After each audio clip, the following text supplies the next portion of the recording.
Salut à tous! Depuis quelque temps, la plupart des professeurs, des parents et de la société en général acceptent que les enfants se fassent torturer à l'école par l'obligation du port du masque. Et bien entendu, on commence à voir surgir ça et là des témoignages d'enfants qui font des malaises, qui étouffent, voire même qui tombent dans les pommes. Et donc à ce propos, je vous propose d'écouter le résumé que je vous ai fait d'un témoignage que l'on trouve sur Facebook. Bien entendu, pour ceux que ça intéresse, je vous ai mis dans la description un lien vers l'intégralité de ce témoignage sur le compte Facebook de cette mère de famille. Eh bien, le bilan de cette première journée en 6e. Ma fille a porté le masque toute la journée. Et le résultat, c'est que là, ce soir, je la récupère, elle m'a demandé un Doliprane. Tellement mal à la tête, en fait, que même ses copines l'ont vue parce qu'apparemment, elle transpirait ici, elle n'était pas bien. Donc, le surveillant lui a dit d'aller voir l'infirmière. Manque de bol, l'infirmière n'était pas là. Et apparemment, l'infirmière n'est pas très présente. Le surveillant, comme solution, désemparé certainement, comme solution, lui a dit d'aller dans les toilettes pour baisser son masque, puisque les enfants n'ont pas le droit de baisser le masque, ne serait-ce qu'ici, ni en cours de récré, ni dans les couloirs, nulle part. Donc, en gros, elle est allée 5 minutes baisser son masque dans les toilettes pour respirer.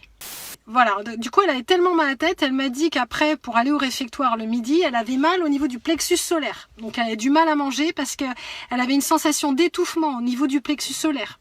En plus, ce qui est complètement con quand on y réfléchit, c'est que les gamins, juste avant de sortir du portail, ils ont leur masque, puis hop, ils sortent du portail, ils enlèvent le masque. Puis là, il n'y a pas de distanciation sociale, je veux dire, il n'y a pas de geste barrière. Les gamins, ils sont tous ensemble, agglutinés, ils n'ont pas de masque. Donc, c'est pour montrer à quel point c'est complètement con et incohérent. Là, je m'emporte. Parce que c'est la santé de ma fille, et c'est la santé des enfants en général, quoi. Il est où le bon sens, l'humanité? Je sais pas. Tout le monde est devenu un robot là, et puis non, en plus remets ton masque, c'est comme si c'était une bêtise. C'est comme si le gamin il avait fait un truc qu'il fallait pas, comme si c'était une bêtise, alors que le gamin il veut juste respirer, c'est tout. Donc j'ai dit à ma fille, Lily, moi maintenant, je te demande de baisser ton masque, de le mettre en dessous du nez. Et si on te fait une réflexion, c'est pas grave. Tu dis, j'ai besoin de respirer. J'ai besoin de respirer. On ne peut quand même pas t'empêcher de respirer. C'est encore plus dégueulasse. C'est encore plus dégueulasse.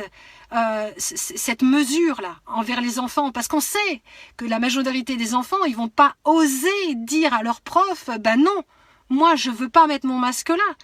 Si vous sentez que ma vidéo elle peut, elle peut impacter, ben partagez-la. Mais je le dis aux enseignants, merde, aux profs de collège et de lycée, je vais être grossière, mais franchement là ça m'énerve. Ayez des couilles, franchement. Je suis grossière, c'est la première fois que... Mais les profs, là, n'empêchez pas les enfants de respirer, putain. Quand ils baissent leur masque sous le nez, comment vous pouvez leur dire de le remonter? Comme si c'était une bêtise qu'ils faisaient. C'est pas une bêtise qu'ils font. Ils veulent juste respirer, les gamins. Donc là, les gamins, ils en sont... Alors, j'ai demandé, je lui ai dit, mais dans ta classe, il n'y en a pas un seul, t'as pas vu un seul qui la baisse? Elle dit, bah si, mais ils le font en cachette. Putain, quoi! Vous vous rendez compte que les enfants, ils sont en train de se cacher pour pouvoir respirer. Et je me dis, mais merde, il n'y en a pas un seul qui va se battre là pour les enfants, là? C'est pas la goutte d'eau qui fait déborder le vase, là? On va vraiment continuer à laisser les choses se faire là, comme ça? Donc, je sais pas encore ce qui va se passer. Ce qui est clair, c'est que je laisserai pas ma fille être en souffrance comme ça. En même temps, je ne veux pas l'empêcher d'aller à l'école parce qu'elle veut y aller aussi. Pour finir, n'oubliez pas de liker cette vidéo, de la partager, d'y laisser des commentaires, de vous abonner à ma chaîne et de me soutenir financièrement sur mon compte Tipeee. Sur ce, je vous souhaite une bonne journée.